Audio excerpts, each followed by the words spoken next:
തിരുവാതിര എന്ന് പറയുമ്പോൾ തിരുവാതിര കളി എന്താണ്? ഒരു നൃത്തരൂപമാണ്. കേരളത്തിലെ ഒരു നൃത്തരൂപമാണ് തിരുവാതിര കളി. സംഘകാല കൃതികളിൽ പോലും തിരുവാതിര കളിയെക്കുറിച്ച് പരാമർശിക്കുന്നുണ്ട്. തിരുവാതിര വ്രതം ആദ്യമായിട്ട് അനുഷ്ഠിച്ചതാരാണെന്ന് അറിയാമോ? തിരുവാതിര വ്രതം ആദ്യമായിട്ട് അനുഷ്ഠിച്ചതാരാണ്? ശ്രീ പാർവതീദേവിയാണ്. അതുപോലെ തന്നെ ധനുമാസത്തിലെ തിരുവാതിര വളരെ വിശേഷമാണ്. അതുപോലെ പറയുകയാണെങ്കിൽ ഐവറുകാല പുത്തനമ്പലം ക്ഷേത്രത്തിലെ എല്ലാ വർഷവും ഉത്സവം നടക്കുന്നത് ധനുമാസത്തിലെ തിരുവാതിരയ്ക്കാണ്. ഐവറുകാല പുത്തനമ്പലത്തിലെ പ്രതിഷ്ഠ എന്ന് പറയുമ്പോൾ ശ്രീ ഭദ്രകാളി ദേവിയാണ്.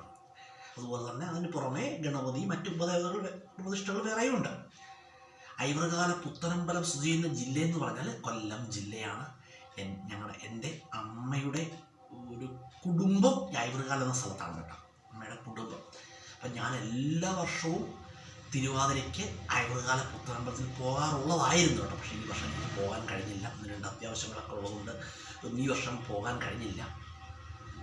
നല്ല പോസിറ്റീവ് വൈബുള്ള ഒരു ക്ഷേത്രമാണ് ഐവറുകാല പുത്തനമ്പലം. ഐവറുകാല പുത്തനമ്പലത്തിൽ എന്ന് പറഞ്ഞാൽ ഭദ്രകാളി ദേവിയാണ്. ഭദ്രകാളി ദേവി നമ്മൾ എങ്ങനെയാണ് കണക്കാക്കുന്നത്?